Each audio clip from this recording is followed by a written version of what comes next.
we're gonna start off with the big one today at the very start. Where'd it go? Where'd it go? Where'd it go?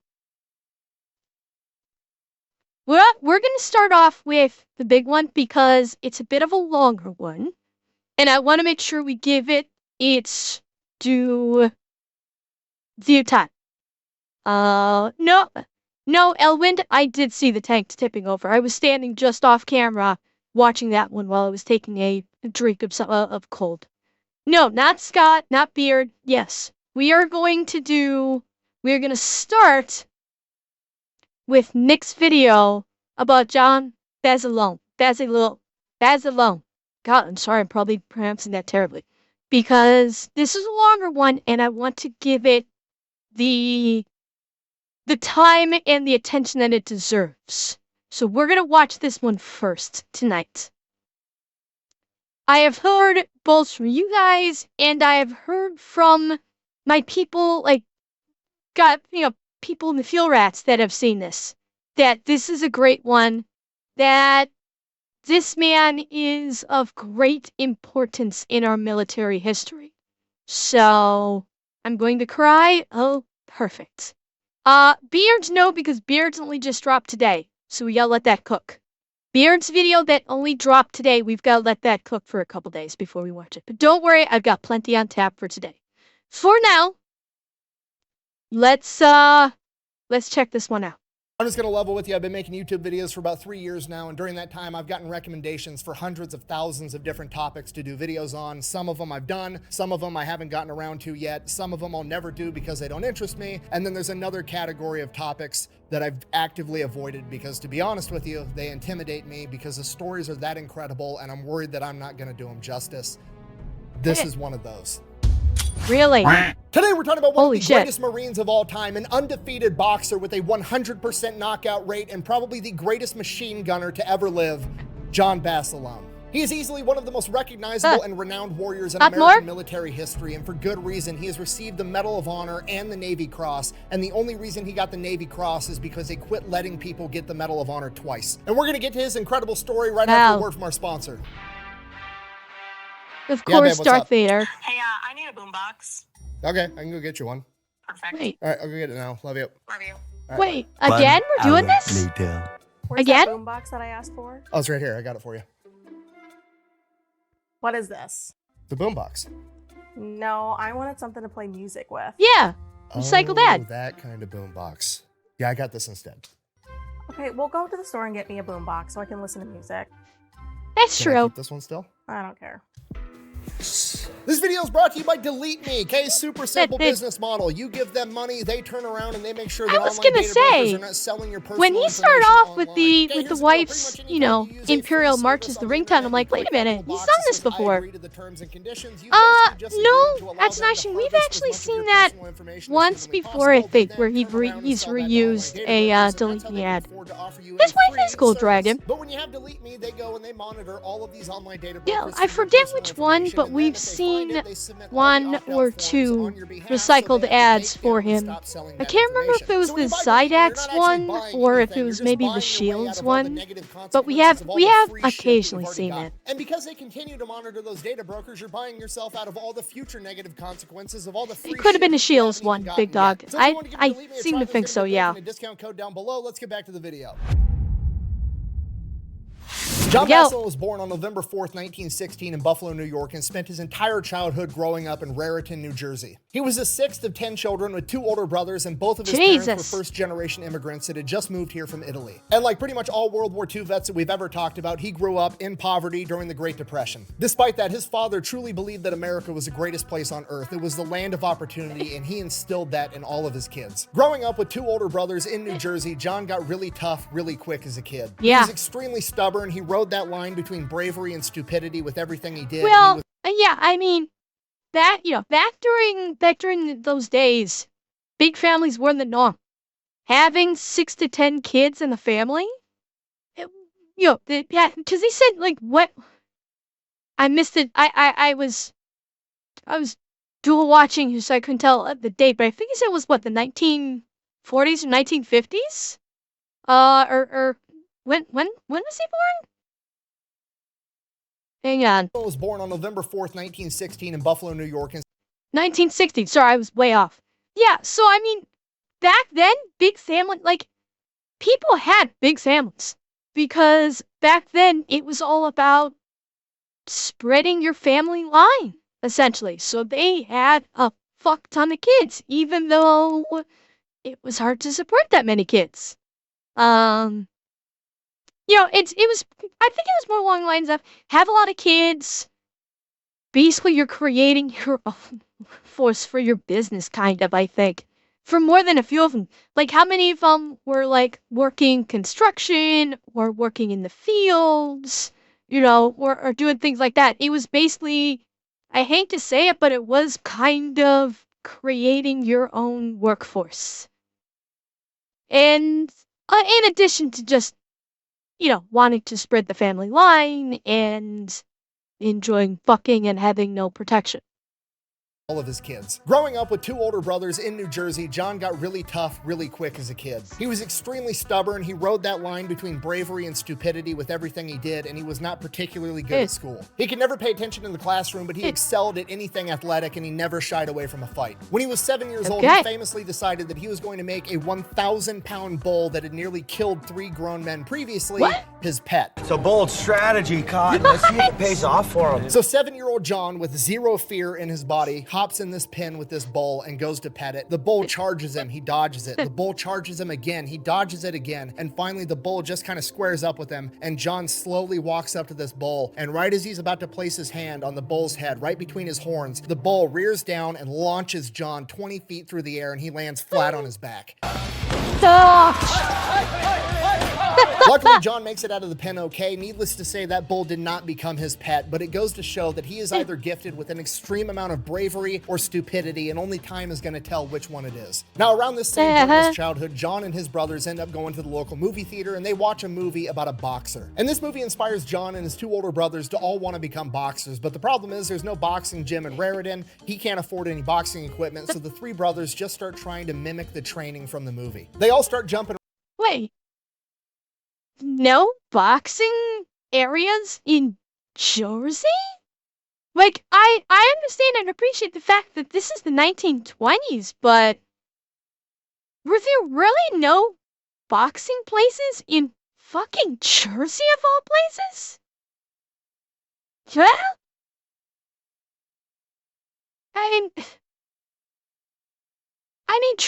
It was 1920s. It's like, it was 1920s Jersey, so I am taking that into effect. And yes, you can't buy boxing equipment, but it just sounds like, okay, for context, it's like it's amazing to think like, okay, Nick is talking about there's no boxing places in Jersey, but remember where Rocky took place.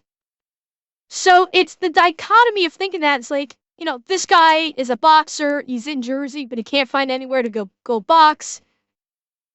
But that's where Rocky took place, and it's just, the time difference, of course. It's just, I don't know, maybe it's just my screwed up brain. It just sounds weird to hear there's no boxing places in Jersey, regardless of the fact that we're talking about the 1920s, 1930s, Great Depression era. It just, rope. The problem is they don't have jump ropes. Oh, you're right. It was Pittsburgh. So they start jumping rope with a clothesline. They started chopping wood with an old rusty axe they found. They start doing focus mitt drills with their bare hands because they can't afford any equipment. And this goes on for the rest of his childhood. Academically, John struggles in the classroom, and at school, he's not very popular either. And it's not that he's dumb. He can do everything. He can read, he can write, he can do math. He just can't stand sitting there for 6 to 8 hours a day looking at a chalkboard and some teacher. Yeah, you guys are right. I'm getting my cities screwed up. Rocky was in Philadelphia, not Jersey. I'm sorry. I'm getting my cities all mixed up.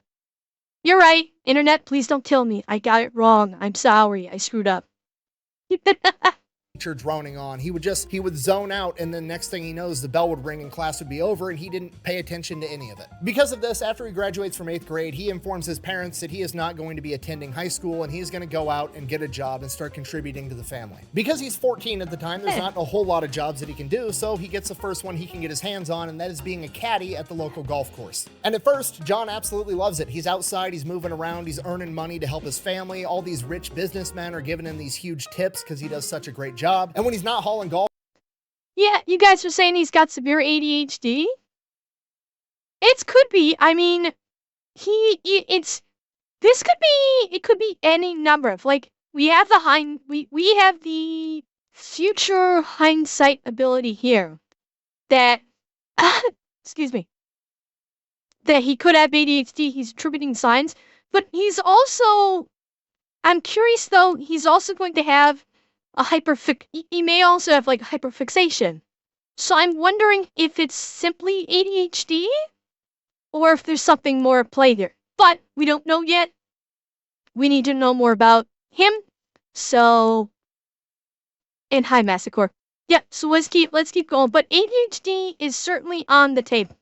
Golf clubs, he's hanging out at the golf course clubhouse with all these rich businessmen, and they end up teaching him how to gamble, and he gets really good at that, and he starts making money doing that too. And this goes on for years, and as John turns 16 and then eventually 17, it's getting to the point where he can go out and get a real job. And John absolutely hates the notion of it. He resents the fact that society is telling him he has to go out and get some monotonous 9-to-5 job that he just has to do every single day for the rest of his life. In his mind, it's going to be just like sitting in that classroom. Maybe, and that's what I want to find out. And John doesn't know what to do because that's not what he wants in life. Not knowing what to do, John goes to his church and he's praying about it. He's just sitting there, he's hanging out, he's thinking about what he wants to do for the rest of his life. While he's there, a Catholic priest by the name of Father Russo comes up and starts talking to John. You know, he's clearly troubled, wants to know if he can help, and John ends up asking Father Russo that he's known pretty much his entire childhood, like, hey, Father, you know, you were an athletic guy, you were in college, you could have been a doctor, you could have been a professional athlete, you had the whole world at your fingertips. How did you decide that you wanted to become a priest? And Father Russo told him that he just felt a calling, that that's what he was supposed to do. So he did it, and he told John that if he listened, God would probably give him a calling too. So John takes that advice and he's trying to listen or look out for any sign that maybe God's going to give him. And then one day he has what he describes as a vision that he's supposed to become a warrior. And because of this, John joins the United States Army in 1934. Now the problem is John doesn't really know what he wants to do in the Army, but he knows that his calling is to be a warrior. So he wants to be the biggest, baddest, most untouchable warrior on the battlefield, which is obviously being inside of a tank. Best job I ever had. The problem is that John thinks that being cooped up inside of a tank is going to be just like sitting inside that classroom, and he absolutely hates the notion. He wants to be outside, moving around, doing things that are physical, so he picks the next best thing on the battlefield, a machine gun. And this suits John for multiple reasons. One, he's kind of a bigger guy by the standards of the day, right? He's 5'9". Wait. Okay, chat, am I crazy? Or at the beginning of the video, did Nick not say he was a Marine? Am I misremembering what Nick said at the very beginning of the video? I thought he said he was a Marine. Okay, because right now he's in the Army. It'll get there. Okay. Okay. I just want to make sure that, you know, I mean, we're only 6 minutes in this fucking video. So, I just want to make sure I was remembering correctly. Yeah, so he'll do a stint in the Army, and then he'll change into the Marines. Okay.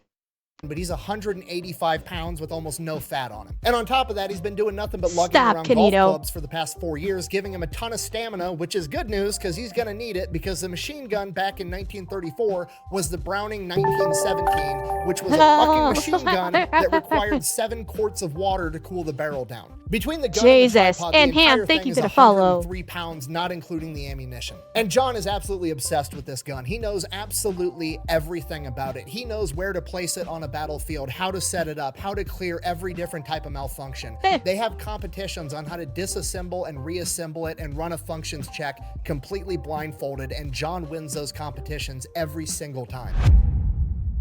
Yeah. After finishing his training, John gets shipped out to the Philippines, and he spends the next 3 years there between 1934 and 1937, and it kind of fucking sucks the entire time. Now, at this point in time, the geopolitical climate is absolutely heating up, and war could break out, and if that war breaks out, John is obviously here to defend the Philippines. And as far as John can tell, if war should break out, the Army's only plan is to have all of its troops retreat to a tiny island called Corregidor and try to hold that. Now, this is extremely disheartening to the point that it pisses John off, because remember, he's here to be a warrior. That's his higher calling in life. And warriors don't retreat. That's gotta be the biggest. That's gotta be the biggest problem for someone who wants to be a warrior, who is a fighter at heart, to join the military during peacetime. And be stationed in a duty station overseas, and you can feel things heating up, and you know that your standing orders are, if war breaks out, your first move is retreat. And for someone who is a warrior, fuck. That's gotta go against every single instinct in his entire body. I think Nick just said it was 1939. So, this is, I think, it should be right before World War II, is it not? 1939 should be right before 37 to 39? Yeah. So I think this should be right before World War II, because it's right before World War II, so it's post-World War I. And now he's over here in the Philippines. It's hot. Everything's fucking wet all the time. There's fucking bugs everywhere. Right. He's getting malaria. Everybody else is getting malaria. And he's sitting here just suffering, basically waiting for war to break out. And then when the war does break out, the first thing they're going to do is retreat. That's not what he signed up for. So this bothers John all the way down to his core the entire time that he's there. Despite that, he tries to make the best of it, which is really hard at times, because it's very clear to John that the Army either doesn't give a fuck about him or just doesn't have the funding to take care of him the right way, because they have basically nothing while they're there. They're living in these tiny little huts. They have very little supplies. They're literally having to eat goat half the time, which John said was absolutely disgusting. And on top of that, John absolutely hates the rainy season in the tropics, because he cannot stand the wool army socks when they get wet on his feet. It drives him absolutely. Okay. People in chat, I have heard stories from troops that were stationed in Korea. And while Korea is not as far south as the Philippines, they did have their monsoon seasons. I have heard the stories about how fucking horrible military socks are when they get wet. So, military people in chat, granted not from the 1930s, but the socks probably did not change all that much. Yeah, military gear in general does not, and you can only imagine how much worse it was back in the late 1930s. Military clothing in general is not great for wet weather. And the socks is just one thing. That's where the whole thing of, like, trench foot is. That's why I know, a couple of people have told me that checking for trench foot in those environments was a normal thing. Because, those socks retain liquid during the wet months.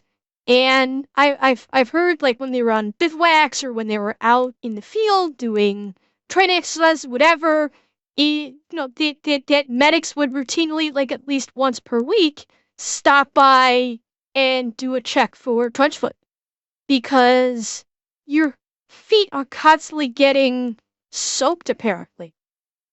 And so that was a pretty normal thing to do. And because most of the military's boots do not repel water like it should. They kind of soak it up, and the socks are even worse. Yeah, Tornado, it's basically like your trying to remember exactly how it was described to me. It's basically like when your feet are just completely soaked. And thank you, Gore. Yeah, that's a better explanation. It's a lot of bad fungal and bacterial infections, in the feet, particularly in like the crevices of your feet, because they're constantly being soaked in water, and that can, and that's basically a prime ground for like fungal and bacterial infections. So in areas where you're getting these monsoon seasons, the Philippines, Korea during the summer months, there is a legitimate concern of trench foot. Say it. Insane. It bothers him so much that it becomes a well-known thing in his unit that when you're gambling against John Basilone, he is willing to accept dry cotton socks as currency to gamble with when you play against him. Which is pretty much all he does the entire time that he's there. He's either sleeping, drinking, gambling, or trying to bang the locals like everybody else. He actually ends up falling in love with a local woman by the name of Lolita that he describes as the most beautiful woman in the world. So much so that he actually gets her name tattooed on him. The constant drinking and gambling gets old after a little while, so he decides that he's going to start training to box again. So he gets back to running, jumping rope, starts sparring with any other army guy that's willing to spar with him, and then eventually he ends up taking his first fight in the army for boxing. Takes his first match, goes in there, knocks the guy out in the first round, takes another match, knocks him out too. After a little while, he is the best boxer in his unit, and then he goes and competes, becomes the best boxer in the army, and then he goes, competes again, knocking out the Navy's champion, becoming the best boxer in the U.S. military. Around this point in time, he ends up getting the nickname Manila John, and all the promoters back home hear about this badass over in the Philippines. Wait. In time, he ends up getting the nickname Manila John, and all the promoters back home hear. Chat? Who does he look like? His visage right now reminds me of someone, and I cannot... It's tickling the back of my mind. Who he looks like. And no, he doesn't look like John Balzo. I don't know if I'd say he looks like Stallone. That's not what it made me think of. It's... Early Ermy? Maybe a little... That's not like... Oh my god. His look...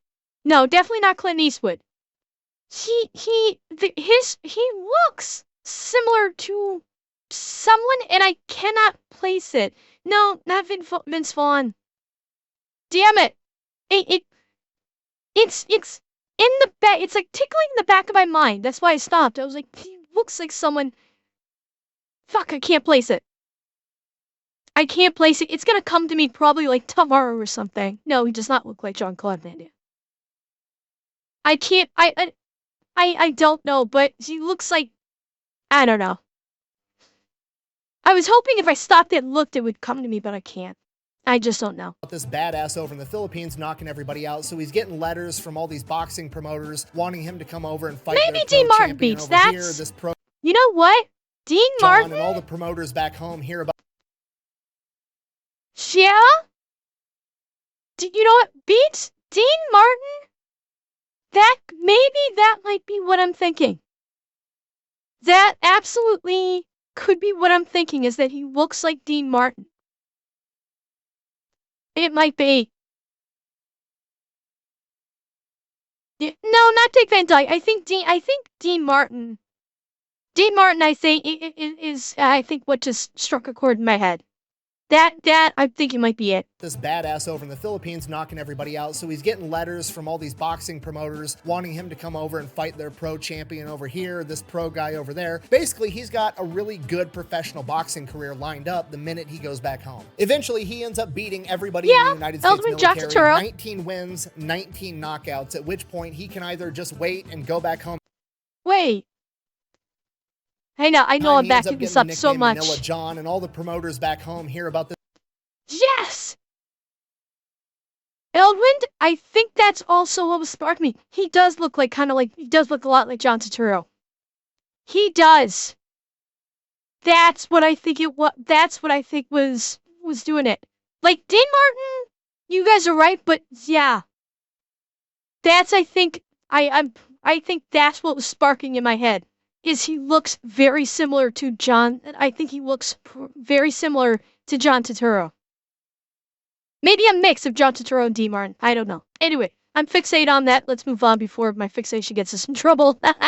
Everybody in the United States military, 19 wins, 19 knockouts, at which point he can either just wait and go back home and turn pro, or he can go up a weight class. He doesn't really want to do either, and his enlistment is coming to an end. John decides that he does not want to go up a weight class. He definitely does not want to re-enlist in the army because he's past 3 years of fucking sucked. And he doesn't want to go back home and become a pro boxer because he doesn't think that that's the warrior calling that he had from his vision. So John finishes up his enlistment in 1937 and goes back home and moves in with mom and dad all over again. And he is right back at square one, not knowing what to do with the rest of his life. He goes right back to being a caddy at the golf course. And at this point, mom and dad are getting worried because, I mean, he's a 21-year-old man and this is the 1930s. He should be having kids by now. And he's over here working some part-time high school job. He should have been having kids years ago. Go and get a real job and make something of himself and start building a family. And while nobody's saying it out loud, John feels that constant pressure both from his family and his community, and he just doesn't know what to do. So he basically just goes back to what he was doing in the Philippines, right? He's carrying golf clubs during the day, he's gambling, he's drinking, and he is fucking everything that moves. You gotta realize, he's the 21- Wait! What happened to Lola? He was in love with Lola. He got her tattooed on his arm. We never heard anything about it. Yeah, he just left her behind. Oh, just a brief mention of he's completely in love and infatuated with Lola, and like just a little blurb about her and nothing. That's it. Just a blurb. Surprised. We don't even know, like, did he ever get with her? Like, yeah, he met her, but, you know, were they dating? Did they sleep together? Did she reject him and not reciprocate? We never heard anything. Oh, it's disappointing.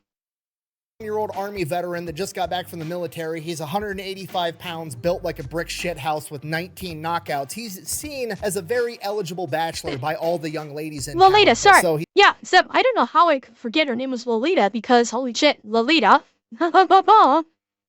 Yeah, I don't know how I screwed that up and said Lola instead. Yeah. Like, kind of begs the question, was she built like a Lolita? I wonder. He's doing stuff with them. He's even banging the old widow that runs the flower shop down the street. I'm not kidding. What? So that's going on for a while. Wait. Fucking wait. Let me hear that again. Eligible bachelor by all the young ladies in town. So he's doing stuff with them. He's even banging the old widow that runs the flower shop down the street. I'm not kidding. So that's going on for a while. Then eventually his dad confronts him like, Johnny. So he's just plowing everything with, pardon the expression, he's basically plowing anything with two tits, a hole, and a heartbeat. Like, he's being quite indiscriminate here. He's just fucking everything that moves. I mean, God bless him, but holy hell, kind of makes you wonder how many kids of his are out there that he doesn't know about. Johnny, what the fuck are you doing with your life? You need to get your shit together. So John is like, I know. Oh, no, I wasn't even thinking about the old parts. He gets just a real job. Women. A delivery guy for a laundry service. He does that for a couple of months. Fucking hates every single second of it. But now mom and dad are proud of him. You know, he's gone out in the world. He's got a real job. He's doing the whole, you know, family thing. Soon he'll probably get a wife, settle down, have kids, do what, you know, you're supposed to do. He doesn't make it there very long. He ends up quitting because he just can't stand to do it. His parents are super disappointed right out of the gate, at which point John is like, you know, I'm going to move out. I'm going to go somewhere else. I'll go out on my own. So he moves to a different state, gets a job with the gas company. So he does that for like 6 months. He becomes one of the top employees at the company. He's getting along fine. He does the work really well, but he absolutely hates it. He doesn't feel like he's fulfilling his higher calling. And around this point in time... And honestly, I can feel him with this. Where you can do a job and be really good at it and hate doing it. That's one thing a lot of people really don't understand, is when they see someone that is doing very well in their job and they're very successful with it, and when they say, I hate doing this, and they go, how can you hate doing this? You're doing so well at it. It's like, well, just because you can do the job well doesn't mean you like doing the job in the first place. So I completely get what he's saying. I was in a very similar position in my last job, is I could do my job very well. I was very successful in my job, and I hated doing it every single day. I did not like going to my job every single day. I get it. I absolutely get it. You can do something, you can be very good at doing something. It doesn't mean that you like doing it.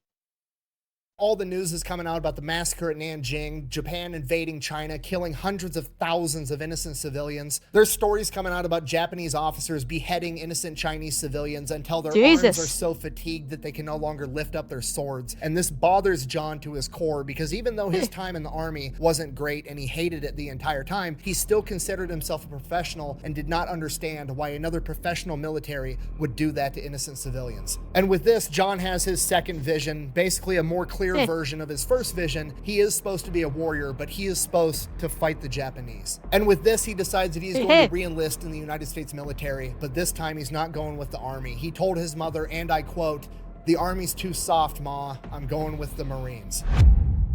So in July of 1940, at the age of 23, John Basilone joins the United States Marine Corps. And you gotta realize, at this point in time, John is 23 years old and there's a draft going on, so pretty much everybody else that he's going through training with is some 18-year-old snot-nosed kid. And John is just... he's getting through it. So he crushes basic training, goes off to machine gunner school for the Marine Corps, and while he's there, he just starts hustling all of his classmates. He sits there and very loudly and very vocally expresses frustration in his inability to disassemble and reassemble the machine gun, which obviously he knows how to do extremely proficiently, but he plays it off like he can't. And then he suckers other young, cocky Marines in to a challenge of assembling and disassembling it and running a functions check, and whoever wins money. And then as soon as they put money on the table, he just takes everybody's shit, including their socks. Of course. Four in a row. You know something? This is like the luck of the Irish, only I'm not Irish, so you figure it out. So he gets done with training. He's older. Okay. I mean, perfect fucking comparison right there. Absolutely perfect fucking comparison.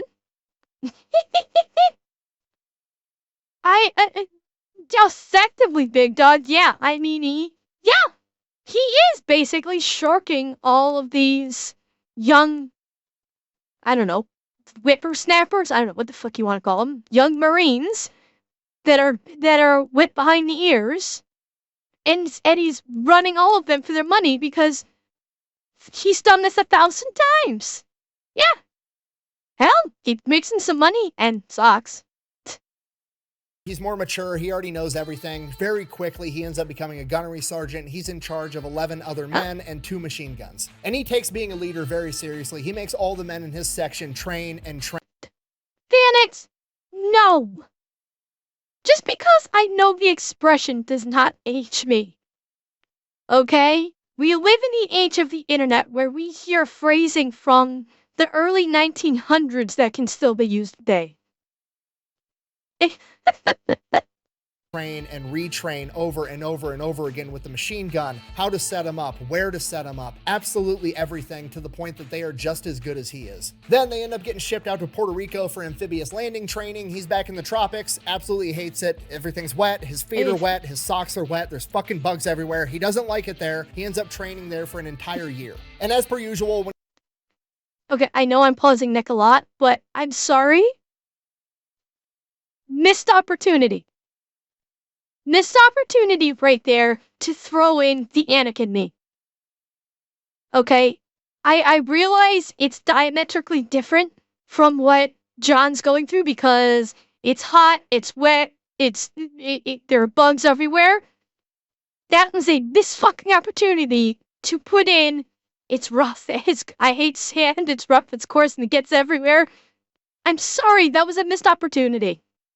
Nick, you should have put the meme in. That was the perfect time to put the meme in. When he's not training, they're going out, they're gambling, they're drinking, and they're fucking everything that moves. At this point in time, he becomes kind of infamous for every time he gets hammered, he turns his hat, also known as a piss cutter, sideways to let everybody know, hey, I'm fucking hammered. So after a year, they get done with training. They're just waiting on orders on where they're gonna go. Paris Island is apparently full. So according to the rumors, the US military has went out and built an entire new base for the Marines. And this base is fucking awesome. There's a new movie theater. There's an athletic facility. There's a new chow hall that serves steak and lobster and cake and ice cream every single day for breakfast, lunch, and dinner. Everybody is fucking pumped because they've been hanging out in the tropics where it sucks, basically living in tents. And now yeah. Anyone else going? And that was a fucking lie. Uh-huh. Cause wait, did he say it was for the Air Force? I might have talked over him. I thought he was saying that it was for hang on. So Paris Island is apparently hammered. His hat, also known as a piss cutter, sideways to let everybody know, hey, I'm fucking hammered. So after a year, they get done with training. They're just waiting on orders on where they're gonna go. Paris Island is apparently full. So according to the rumors, the US military has went out and built an entire new base for the Marines. And this base is... No, it said supposedly for the Marines. But this ain't gonna be for the Marines. This is gonna turn into, that's gonna be a fucking... Is it Camp Lejeune? Is that what it is? Is that what they're talking about? Is they're talking about Lejeune? I didn't think Lejeune was that, like, phenomenal. Yeah, like, well, no, he said Paris Island was full. So the military's building a whole new base for Marines, and then these, you know, they're making it up. Like, my first thought was, like, this sounds like a fucking Air Force base, not a Marines base. So... that's what I'm wondering, when are they go, and that was a fucking lie.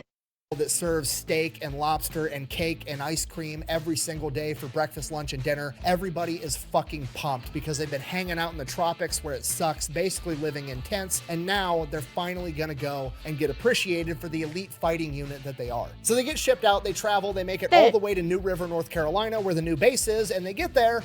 There's nothing there. There's like a couple of buildings for the officers, and then it's just a fucking swamp. They have no mission. There's no training schedule. They're literally just existing, living in tents in a swamp. Because at this point in time, America isn't in the war yet. So basically, they're one of the most highly trained units that America has, but they have nowhere for them to go. So they basically just like set them off to the side and told them to go camp in a swamp for a while. And it sucks. So they're there for a couple of months, and then they get word that they're going to a different new base, and this base surely is the base they were originally talking about, right? With the chow hall and the steak and the lobster and the cake and the ice cream and the athletic facility and the new barracks. Everything's gonna be awesome. The new base is actually ready. They ship out. It's a very short drive. They come to this new place, Camp Lejeune. Also, no buildings, just a fucking swamp. Is it close? Very.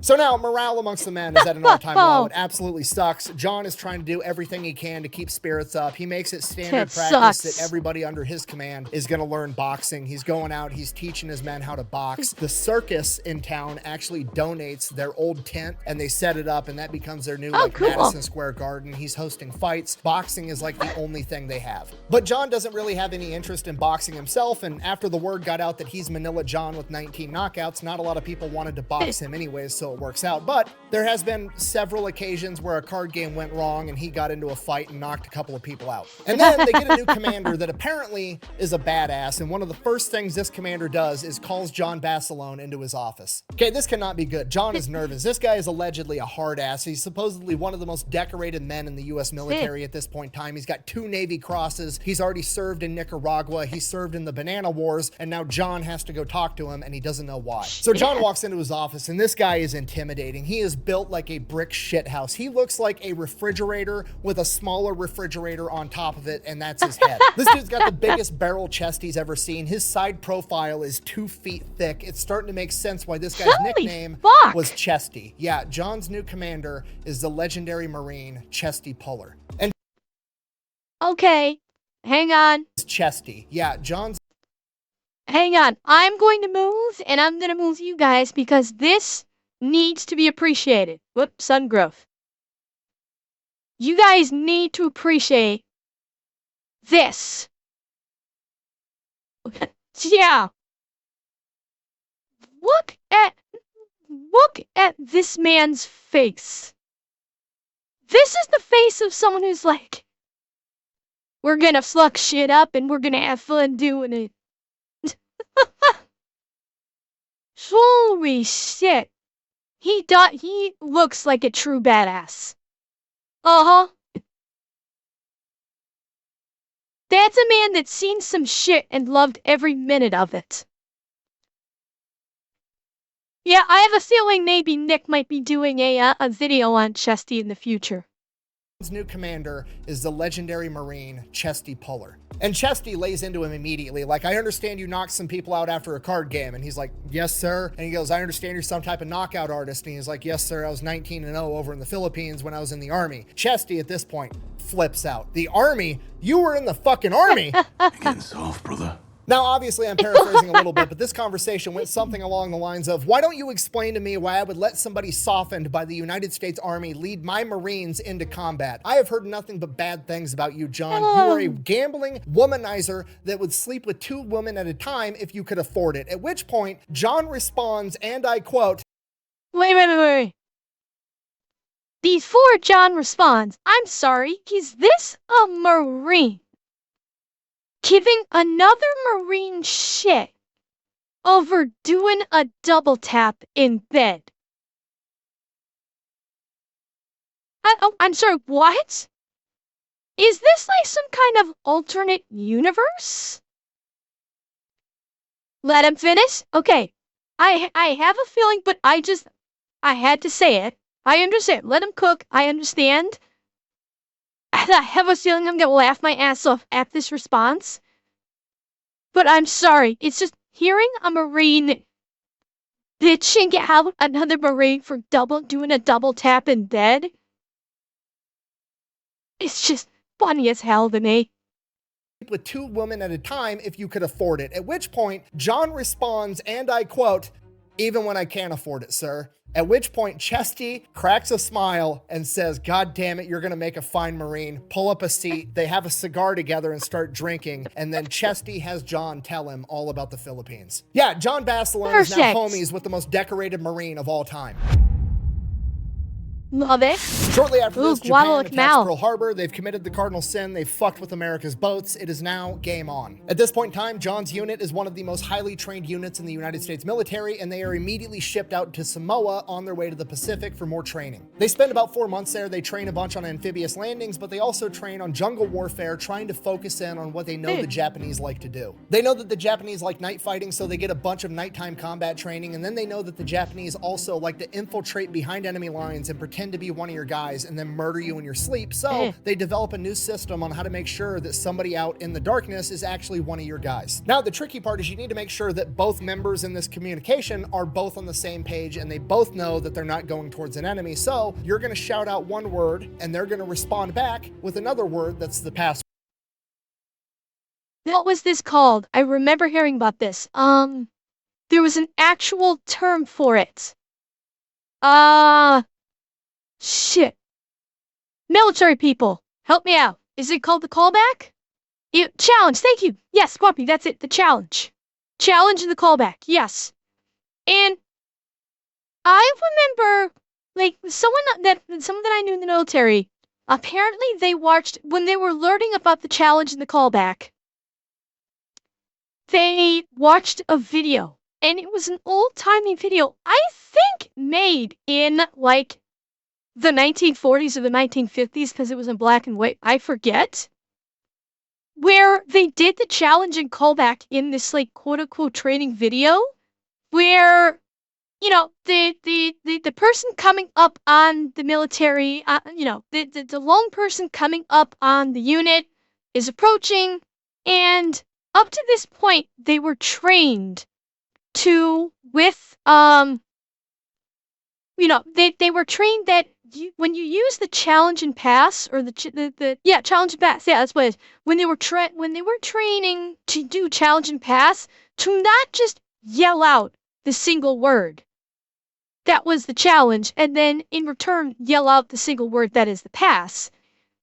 Because if an enemy is listening, then they can figure out, oh, that's the password. I'll just use that. And they were trained to basically say it in a sentence where the challenge word and the password could not be easily identified. That was how they were trained. Is, to say that the challenge word was sunset and the password was frogs. Okay, just for the sake of example, challenge was sunset, password was frogs.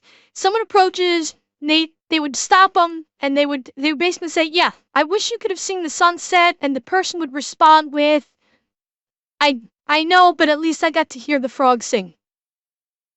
And then you've got the challenge and the challenge word and the password in 2 sentences. You wouldn't be able to know which one it is, and it sounds like almost a casual conversation, and you have identified. The video that they saw during this training exercise was literally just, they came up, halt. The guy says, halt. And then the guard just says the challenge word, and the recipient just says the password, and that's it.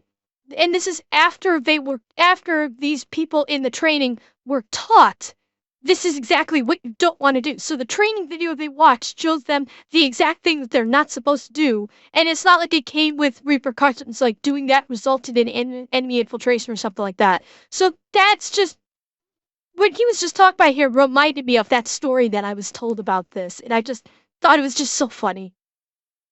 And the words that they choose are weather and clear, because apparently you can't say those words with a Japanese accent. Clear? Clear? Clear, clear, clear, clear, clear. Take it up. Fucking EY. Fucking EY. Okay. I have to know, did Nick get EY to do this specifically for this video? I have to know. Because I don't recall that being in any of Eli's other videos, so did Nick actually call up Eli and tell him, do that in front of a green screen and send it to me? I mean, I've heard Eli pull his Japanese accent out on unsub, and, like, he's the only one that can get away with it. It's just funny as hell. Training, then they're just told to board a ship. They're not even telling them where they're going. They get out to sea after like 2 days, once it's no longer a security issue, and they tell everybody over the loudspeakers, we're headed to Guadalcanal in the Pacific. There's an airfield there that we have to take and defend. Now, John is going to kind of be in the second wave. He is not there when the Marines make their first landing on Guadalcanal on August 7th, 1942. Now, those Marines experience very little resistance at first, and then 2 days later on August 9th, the Japanese Navy rolls in on the naval detachment that had dropped off the Marines, and they attack them at night and catch them completely off guard, and they end up sinking 4 American cruisers, and the entire naval detachment is they forced touch to the retreat, boats, stranding the Marines on Guadalcanal. So for about that first week, the Japanese Navy just shells the Marines with naval gunfire and then tries to starve them out. The first major battle is on August 20th at the Tenaru River, when 800 Marines go toe-to-toe with 900 Japanese, killing 800 Japanese and only losing 44 Marines in return. After this, the Japanese realize 2 things. A, they're going to have to up their game if they want to go toe-to-toe with the Marines, and B, Henderson Airfield is apparently very important to the United States war effort, and they have to take it back no matter what. Henderson Airfield has a ridge right next to it today that's known as Edson's Ridge because it was defended on September 12th by Edson's Raiders. Edson's Raiders is comprised of 840 Marines that go toe-to-toe with 3,000 Japanese soldiers led into battle by Major General Kiyotake Kawaguchi. Utilizing the high ground and effective machine gun fire, Edson's Raiders absolutely crushed Kawaguchi's men. Over the course of 3 days, the Marines lost 31 men and killed over 600 Japanese soldiers and wounded at least 600 more. To the Japanese, this was considered the first major defeat of their ground forces in over 2,000 years and brought immeasurable shame to that chain of command. General Kawaguchi is immediately relieved of command, and his boss, General Hayotake, takes control, and it becomes his... Okay, I'll say I'm a little shocked that he was only relieved of his command and was not, like, fucking beheaded. Because back then, the whole honor concept is with, that kind of loss, you would expect them to, require that, Dragon. I'm honestly kind of surprised the man was just simply relieved of command. life's mission to win back Henderson Airfield to restore his honor. By August 18th, the United States Navy is able to punch through, and John and the rest of the 7th Marines show up to reinforce the Marines on Guadalcanal. Over the course of the coming days, they offload all of the 7th Marines onto Guadalcanal, but on September 23rd, before all of the Marines have disembarked from their ships, they get ambushed at the Medicao River. Chesty Puller, hearing that some of his men are cut off and surrounded, commandeers the United States naval destroyer, the USS Ballard, takes it under his command, gets it as close as he can to their position, and calls in the naval gunfire on the enemy himself. He then loads up all the landing vessels. Okay. Chesty was already a badass.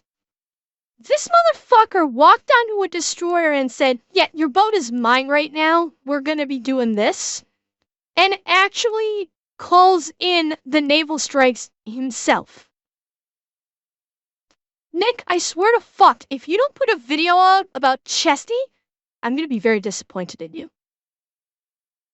Vessels that he has with as many Marines as he possibly can, and begins leading them into the fight to save his men. And Chesty is right there leading from the very first Higgins boat, and it gets so bad from enemy gunfire coming in on these Higgins boats that the naval coxswain, the pilot of the ship, goes and starts turning the boat around, and all the other boats are going to start following, at which point Chesty orders him to keep going, and he fights him on it, and Chesty pulls out his Colt 45 and says that he will shoot him himself if he doesn't steer that fucking boat to that beach. Chesty lands, goes out, saves his men, and to be clear, John wasn't there during the actual battle, but he saw all of this unfold, he heard about it, and it reinforced everything that he thought and knew in his heart, that if he wanted to be a good leader, he had to lead from the front and be willing to risk himself for his men. So all the Marines get out on Guadalcanal. The biggest objective in the war right now is defending Henderson Airfield. This is the most important stretch of land on the planet at this point in time. So John and his 11 men are set up on this ridge right outside Henderson Airfield. They have 2 foxholes, 1 machine gun team in each, and they are covering a 2,500-yard span of the Marine front line, and they absolutely cannot allow the Japanese to get past it.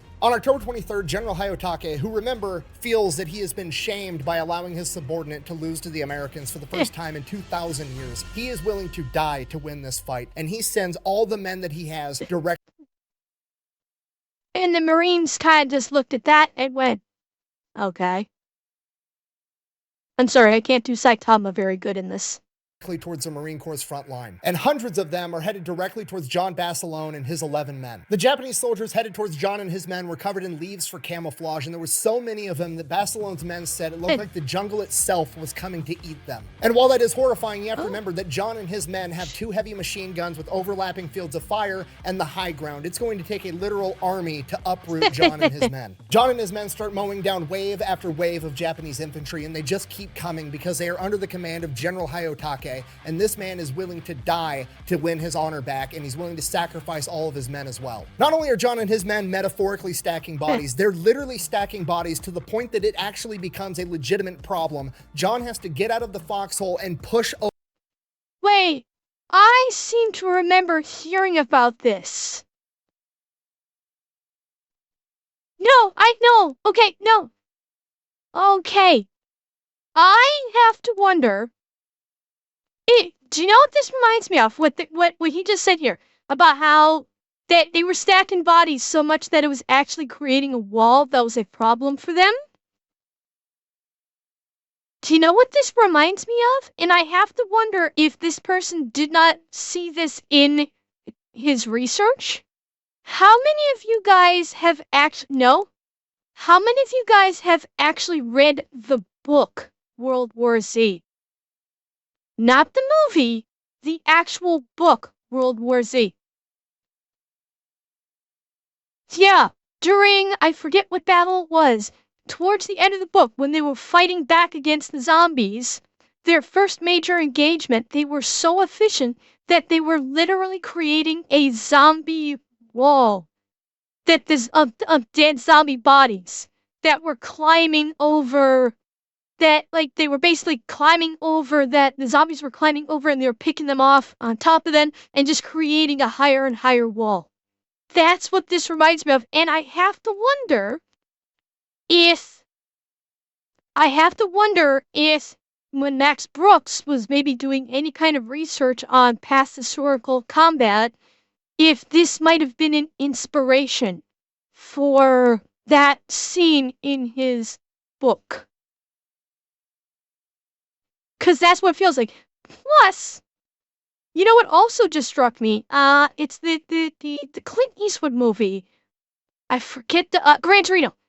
In Gran Torino, when he pulls the M1 Garand on one of the, I don't know if he was like a gangster or just like a Japanese gangster or a thug or whatever, and he said that he would use his ancestors' bodies for sandbags.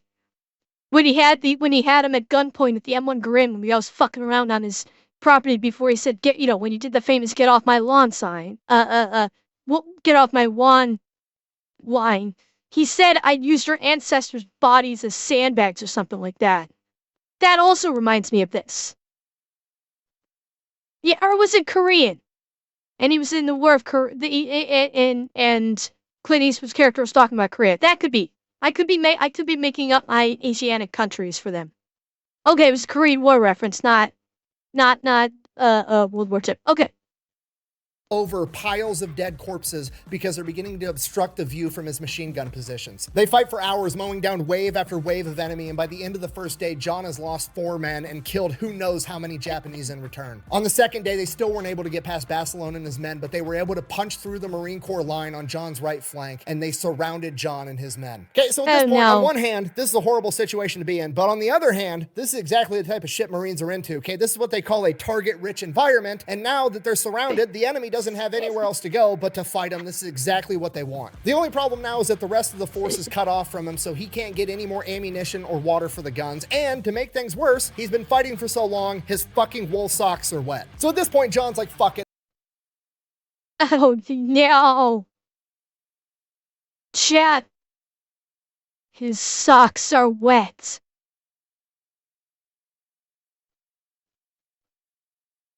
It was at this moment that he knew. He fucked up. I'm gonna go get the ammo myself. He takes off his boots, he takes off his wet wool socks, grabs a machete and his Colt 45 1911, and takes off through enemy lines to go get more ammunition and water for his men. John not only makes it through the enemy lines barefoot, he actually gets more ammo, more barrels, and more water for the guns, and makes it back to his men. And over the course of the next day, he does this 2 more times. John and his men continuing to fight the entire time, mowing down scores of enemy soldiers. But slowly, John starts losing more and more men. First it was 4, and then 2 more, and then he's lost 8 men, and then suddenly it was down to John and just 2 others. At this point, they had to improvise new tactics. They didn't have enough men to man 2 heavy machine guns. So John became the gunner, trying to make every single last round count. And then when John ran out of ammo on one gun, he would hop over to the other gun while his 2 men reloaded and refitted that initial gun, and they would just bounce back and forth, fighting as long as they possibly could. This goes on for hours, and John and his men can't keep up. John would burn through all the ammunition in one machine gun before the next gun was ready. So John had to engage the enemy in hand-to-hand combat at their foxhole to buy his men more time to get the guns up. And then that goes on for hours. John Barcelona kills 38 enemy soldiers at or in his foxhole in close quarters combat, buying his men more time. And just as things are starting to look really, really dark, like this is gonna be the end, dark, we're almost out of ammunition, we can't keep doing this, Chesty Puller comes through again, rallies the Marines, pushes back the Japanese forces, and restores the initial line. Over the course of the entire battle, fucking Chesty! Oh my god, fucking Chesty! Oh. He came through! I'm smiling, but I felt some tearing up. Chesty came out, Chesty from the top fucking rope. Not just John's section alone, the Marine Corps had managed to kill 2,500 Japanese soldiers, forcing them into a retreat. General Hayatake again had been defeated, and this time the blame laid squarely on his shoulders, and because of this, he commits, can't say that word on YouTube, Anyways, by the time reinforcements get to Barcelona and his men, Cheer 100, he sticks a firearm in his face hole and makes a ceiling pizza. Wait! Is that how he did it, Beats? I thought that this was still done at a time when the more traditional method was utilized. Not necessarily with a sword, but a blade of some sort, yes. Yeah, he basically commits self-deletion. I'm sure he says not Pepperbox, but he self-deletes, is what he does. In the traditional Japanese fashion of on. There is dead dudes absolutely everywhere. There's 38 of them in or around the foxhole. All of those kills were credited to Basilone. I don't know if you can or not, Albert. Combat, and his fields of fire look like the most aerodynamic mass grave you've ever seen. There was so many they quit counting after 150. For the next 18 days, the Marines launched counterattacks, chasing the retreating Japanese forces all over Guadalcanal before eventually kicking them off the island altogether. But the fight's not over yet. The Japanese are going to come back, and they're going to come back with everything they absolutely have. Off the coast of Guadalcanal is a bunch of Japanese battleships, and they are there to secure a route for more Japanese soldiers to make it onto the beach through landing craft. But this time, the U.S. Navy is going to surprise them in the middle of the night. There's this crazy battleship commander by the name of Willis Lee, a.k.a. Ching Lee, a 5-time Olympic gold medalist sharpshooter and tactical genius. Wait, didn't Nick do a video on him? Why does that name sound familiar? Yeah. We never watched that video, did we? We have not watched the video on Willis Lee. I can't remember if just because I haven't gotten to it or because it's really freaking long. I don't think I did, Revan. No, I didn't. Willis Lee, I have not. That's one that I think we're gonna have to watch that one. That has just pioneered and perfected the method of using radar to find targets for naval gunfire, giving them an unprecedented advantage at night fighting. On the night of November 14th, he engages the Japanese battleship detachment with his ship, the USS Washington, sinking their flagship, the IJN Kirishima. This forces the rest of the Japanese naval detachment to retreat, squashing any hope of Japanese reinforcements hitting the beach, effectively securing the island and turning the entire tide of the war in the Pacific. By January 1st, 1943, John and the rest of the 7th Marines were sent to Melbourne, Australia to recover from months of intense combat. And once the Marines get there, it turns into one gigantic party because now the people of Australia have been living under the worry that the Japanese were going to invade them next. And now they're tucking their tail and they're running from the Marine Corps and the United States Navy. The Marines are heroes to every single person in Australia. The Australians were so grateful to the Marines, it said that there wasn't a single bar or home in Australia that wasn't open to a United States Marine. And they couldn't pay for one of their own drinks even if they wanted to. For an entire month, John Basilone is wearing his piss cutter sideways, absolutely hammered. And then one day... Absolutely hammered, and... How much was he plowing? Yeah.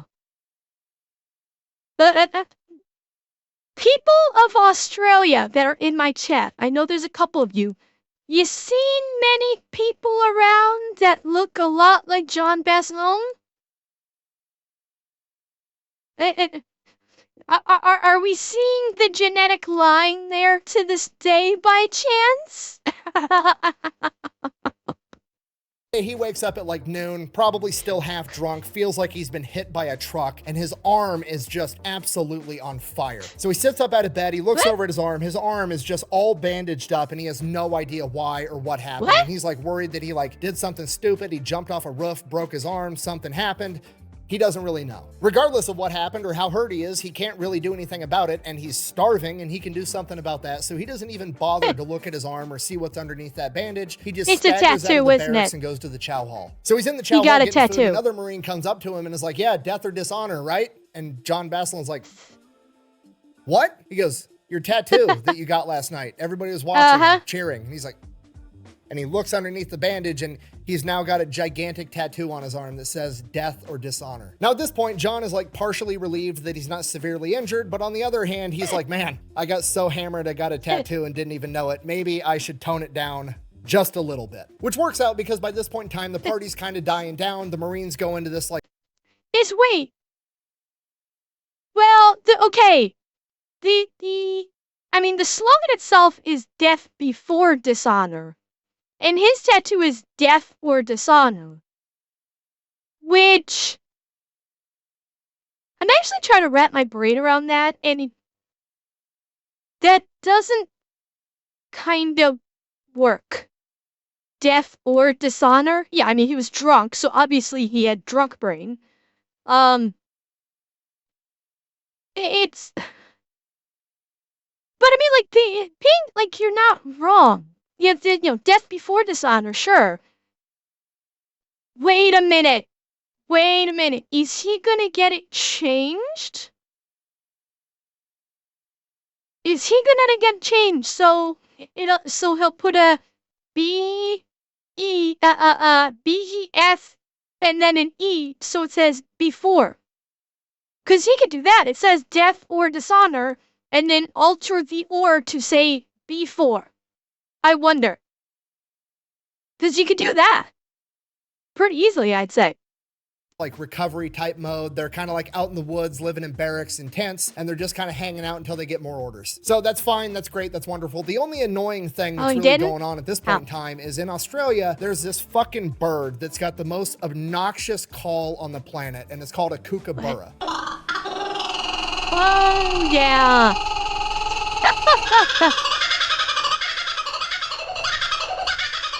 John and the I'm sorry, Nick says it's annoying. I kind of like the kookaburra's call. I think it's pretty cool myself. And, Into Your Gnome, thank you for the follow. Yeah, I like the kookaburra's, call, honestly. Now, yeah, if you were hungover, it would fucking suck. I have zero doubt there, yes. The rest of the Marines absolutely hate these birds because of how obnoxious they are, to the point that they start opening fire on the birds whenever they hear them just to get them to shut the fuck up. At which point the chain of command is like, you guys need to stop. You can't keep shooting at these tiny birds with Browning machine guns, okay? Quit it. They didn't. They kept doing it. Wait, fucking wait. They were shooting at the kookaburras with fucking machine guns? Are you so... Okay, I have to agree with the chain of command on this one. Stop shooting at the kookaburras with fucking machine guns. You've got 45 colds. Use a cold 45 colds. Yeah, it deserves it.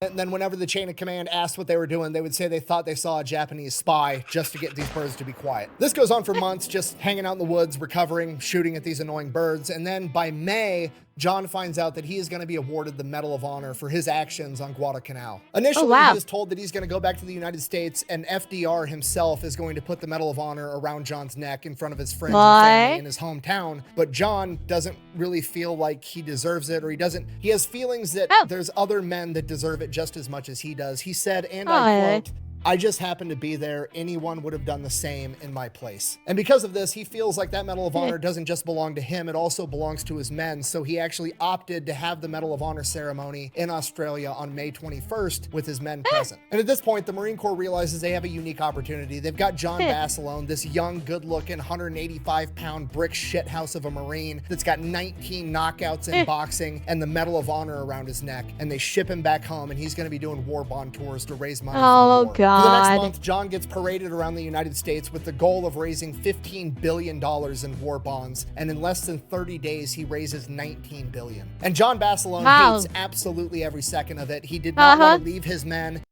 Yeah. That's one thing that seems to be... and this was going to be obvious. Every single story that Nick has told about these men that have earned the Medal of Honor, or were awarded the Medal of Honor for bravery, every fucking one of them gets shipped back to the States to go on a fucking war bond tour, and every single one of them hates it. Why? These are warriors. These are men that did what they did to earn the Medal of Honor, not because they were trying to earn the Medal of Honor. They were doing what they did because it was what was needed to be done. They saw it would needed to be done, and they did it.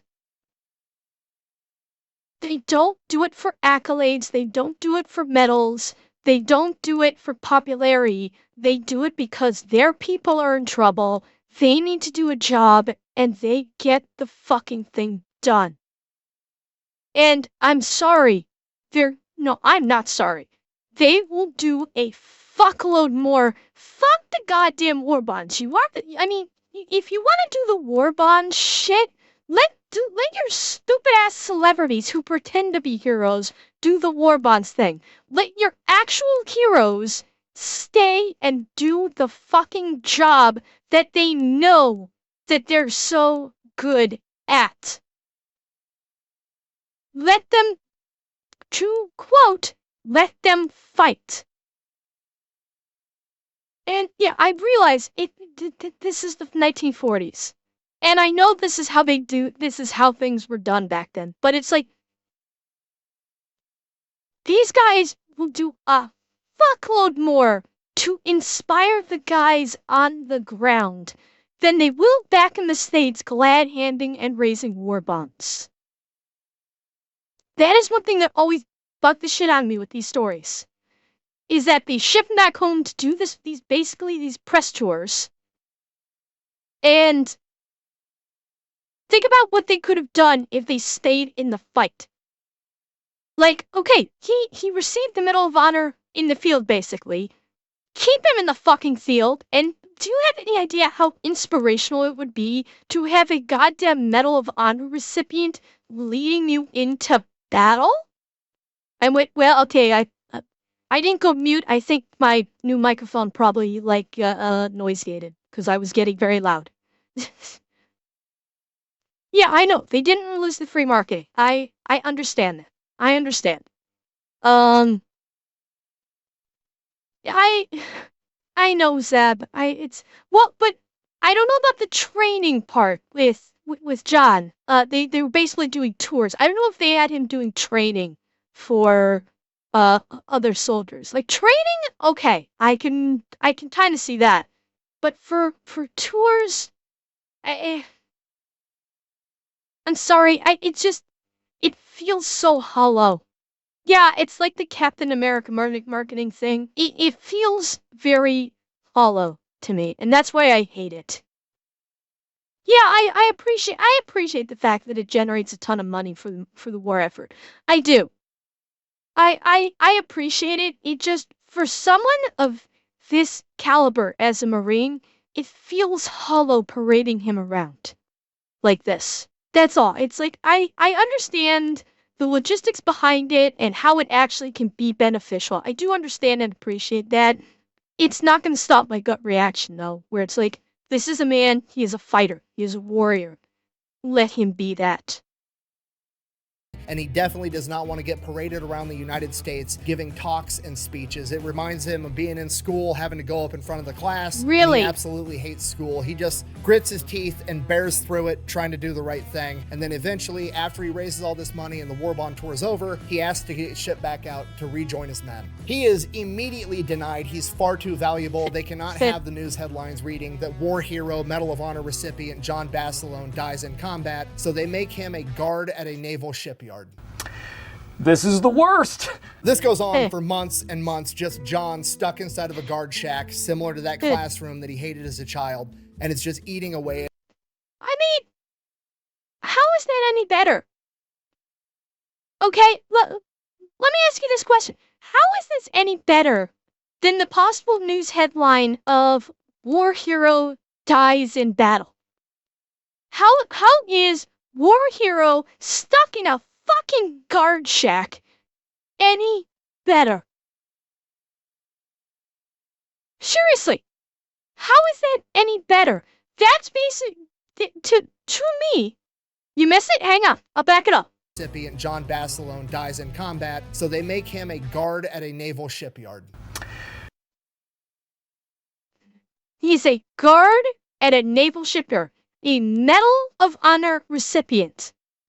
He's a guard is basically reduced to being a guard at a naval shipyard. Like, if they said, no, we're not going to send you back in combat, you're too valuable, we are instead going to have you training the new crop of Marines and imparting your knowledge and your expertise, because being trained by a Medal of Honor recipient, okay, I can actually get behind that. Like, having him be a teacher, having him training them, I can get that. The military punishing competence and effort could be the reason why the E4 Mafia and Sham Shield exists in the first place. Cheer 100. It wouldn't surprise me. But, Shadow, they could have done that if they said, okay, you're going to teach our new Marines that are coming in to this. Because through the war effort, part of that is recruiting. They could have had him teaching the machine gunners. We're gonna have our Marines learn from the best. We're gonna have them learn from a goddamn Medal of Honor recipient. So you know you are getting trained by the fucking best. They could have done that, and he would have been safe, and he would have, they would have kept their public assets safe, instead of sticking him into a goddamn guard shack. That is a waste that makes me want to slap the ever-living fuck out of whoever made that decision. That is one of the dumbest fucking decisions I've ever fucking heard. This is the worst! This goes on for months and months, just John stuck inside of a guard shack, similar to that classroom that he hated as a child, and it's just eating away at him. He starts to become an alcoholic. It's just the loneliest he's ever been. Okay, Dragon, I would not say make him a general. No, I'm going to disagree with that. Because to be a general, you need more than to have a lot of fight in you. To be a general, you need to actually have the smarts of tactics and logistics behind you. He was already a gunnery sergeant, which is an extremely respectable rank. If you wanted to leave him as gunnery sergeant or up him a rank or two or whatever, that's fine. Not a general. Even if he was even if he was the kind of general that led from the front, even if he was, if he was one of those, he still doesn't, you need to have more than just fighting prowess. Yeah, I mean, even if he was leading from the front like Chesty, you need to have more than just fighting prowess to be a general. You need to have the fighting prowess, you need to have the logistics, you need to have the tactical knowledge. It's more than just being a badass fighter. So, yeah, oh yeah, Chesty was a colonel. Why did I think he was a general? God, anyway, but that's what I'm saying. Making him a general is not right. But keeping him as a gunnery sergeant is fine, but just use him in a way that makes benefit of his skills, instead of sticking him into a fucking guard shack. That's what I'm saying. Been in his entire life, and he hates every single second of it. And then in November of 1944, he hears word that his old unit under the command of Chesty Puller is almost wiped out at the Battle of Peleliu. And this is the last straw for John Basilone. He's not going to sit in this guard shack anymore while his men are out there fighting and dying without him. He storms into General Vandergrift's office, the same man that pinned the Medal of Honor on his chest in Australia, and tells him the newspapers are going to read one of two things. They're going to read that you had to court-martial war hero John Basilone, or they're going to read that John Basilone is returning to the Pacific. You can pick which one. And then he says, and I quote, "How's it gonna look if we retake Manila and Manila John isn't there? I'm staying with my boys. They need me." Within days, John is given orders to report to Camp Pendleton, where he is going to lead a machine gun platoon that's getting ready to ship out to the Pacific. But before that, he's given 3 days of leave to go back home to Raritan, New Jersey and get his affairs in order. And while he is there, he has his third and final vision, and it is alarmingly clear to him that he is going to die in combat. Despite that, it doesn't even really faze him because he knows it's his destiny. He tells his brother that he had this vision. His brother doesn't quite believe him. He gets his affairs in order and he heads off to Camp Pendleton. While there, he meets Lena, a female Marine cook, falls in love with her, and they get married almost immediately, and they have 1 month together at Camp Pendleton. Good relations with the Wookiees, I have. After his month in Camp Pendleton with his new bride, he ships out to Hawaii, and he's got 4 months there to train his machine gun platoon to get ready for combat. While there, John does absolutely everything. Okay, I'm sorry, I don't understand. Like, he had a vision that he's going to die, and for him, these visions are as good as facts. Why would he get married right before he's shipping out. I don't know, Atanashi. It's just I find it hard to believe that they would do this for the benefits. Maybe it's to leave a legacy dragon. I don't know. I don't know. I mean, it could be because his parents always wanted him to get married and have kids, so maybe he did it because of that. I don't know. Maybe. Everything he can to get his men ready for combat. He shares everything he knows. He makes sure that they know that machine gun inside and out. When they do amphibious landings, if they're able to get that machine gun onto the beach up and running, he walks up and throws wet sand into the gun himself so that they get used to clearing malfunctions. After 4 months of training in Hawaii, they're told that they're shipping out and to board this ship, and they don't even tell them where they're going yet again. Same thing happens again. A couple days out at sea, they announce over the loudspeakers that they are going to be taking part in the invasion of Iwo Jima, which translates to Sulphur Island. This is going to be nothing like anything John has ever experienced, or any other Marine for that matter. The entire island is not covered in jungles like all the other ones. Iwo Jima is just straight volcanic ash that looks like this. The reason they need this island is because it's the only island big enough and in the right place that they're going to be able to land the new B-24 bombers on top of, and those are going to be critical in winning the rest of the war. This invasion is going to be absolutely massive. It's the biggest amphibious invasion in United States Marine Corps history. Over 800 warships, 250,000 men, and 70,000 Marines. John and his men are going to be landing on Red Beach too, and as the first wave lands on Red Beach, nothing really happens. There's a little bit of enemy sniper fire here and there, but there wasn't artillery, there wasn't mortars, they weren't opening up on them with machine guns while they were in the Higgins boats, and as soon as they get on the beach, there's nothing there either. So the Marines just kind of lay down and get low, trying to not be an easy target for a sniper, and then the second wave lands, and then the third, and then... Okay, I'm not wholly familiar with the tactics in Iwo Jima.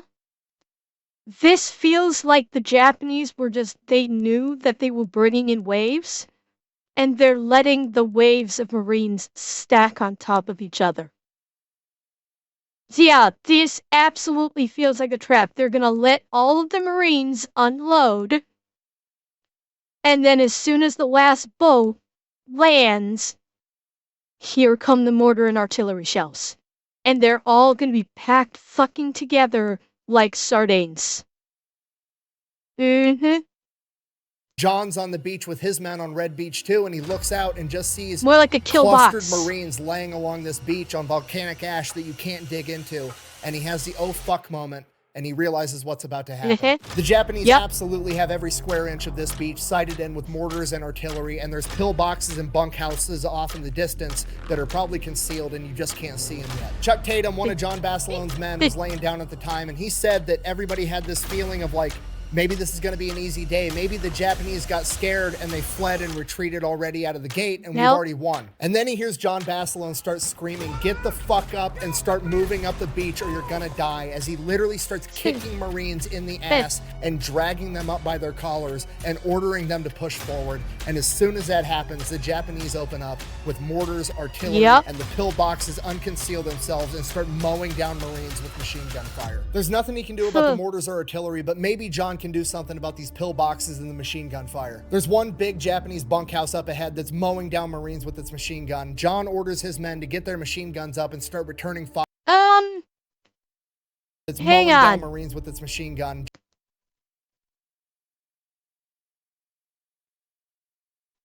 Chat? Am I crazy? Does that...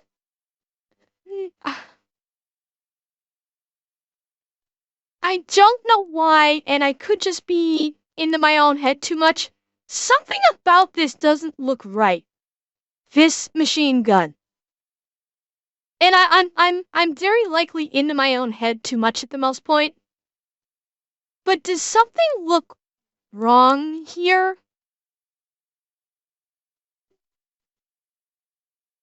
Is this like a Browning 30 cal? Yeah, that's what I was thinking, Xanax. Yeah, it looks like a Browning 30 cal air vet. And not the kind of guns that John has been using up to this point. Like, okay, I appreciate it's a real gun, but I guess it's just John wasn't using this kind of Browning before.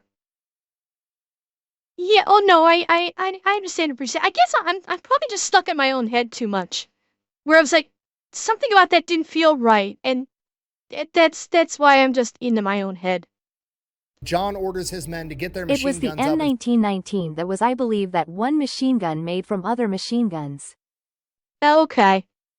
Start returning fire into the window holes of this bunkhouse. Once his men start laying down suppressing fire, hopefully keeping the Japanese from manning their guns effectively, John goes, he finds a demolition guy and a flamethrower, and he orders them to walk right up the machine gun's field of fire, right next to the bullets whizzing past him. It seems sketchy, but is literally the safest place to be right now. As soon as the demo man and the flamethrower almost make it to the window on the bunkhouse, John steps over his gunner, unhooks the machine gun from the tripod, grabs it by the handle around the barrel, effectively known as a Basilone bail. After this, yells at his man to grab the ammunition and starts running up the beach as the demo man throws a satchel charge into the window and the flamethrower starts hitting all the windows with his flamethrower. John runs all the way up the beach. He runs up the hill that this bunkhouse is built into, and once he gets to the top of the hill, while holding the gun in his hands, he mows down all the Japanese running out the backside of the bunkhouse. At the top of the hill, John can see the airfield they need to take off in the distance, so he gets his machine gunner set up, gets the men that he has set up in a defensive position, and goes back down the beach to get the rest of his men, just like his mentor Chesty Puller would. He makes it back to the base of the beach, he gets all of his men, and they start making their way up the beach to secure this position. And then suddenly, John and 5 of his men are hit with a mortar, killing all of them. John Basilone is credited with saving dozens, if not hundreds of Marines with his actions on the beach that day. For this, he was nominated for a second Medal of Honor, but by this point in time, it had become common practice to never award the Medal of Honor twice. So he was posthumously awarded a Navy Cross and a Purple Heart, becoming one of the most decorated Marines of all time. And many of the Marines that he saved that day would go on to take Iwo Jima and ultimately win World War II. And that is the story of John Basilone, Manila John, the greatest machine gunner to ever live. Thank you for watching. Best way to support the channel is go buy some merch over at thefatelectrician.com. Whack bang out. I absolutely hate endings like that. Me too. Shit. Give me the hand wave. Sergeant, can you tell us something about how you happened to get this medal? You must have mowed them down. Yes, sir. I was in a good outfit with good men. I just happened to be there, and any man would have done the same in my place. Spoken just like a Marine. Can you tell us, Sergeant, something about how you happened to get this Congressional Medal of Honor? Yes, sir. I was in a good outfit with good men. I just happened to be there, and anyone would have done the same in my place. Spoken just like a Marine. Sergeant, where does your old man come from? My father comes from Naples.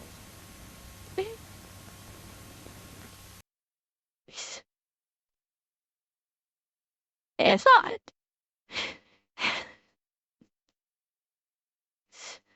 Oh, God. Jeez. Yeah, he was.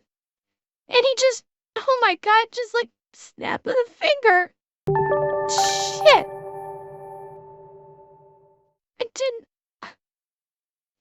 I wasn't expecting it. Just me, that's Sonny. No, I hope he didn't. I hope he didn't. I was not expecting it to just go that quickly. With the snap of a finger, and he's gone. Oh, God. Oh. Oh, shit.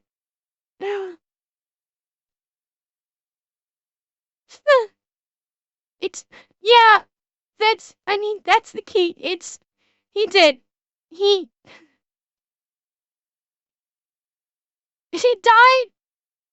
died for his men. He did. Oh.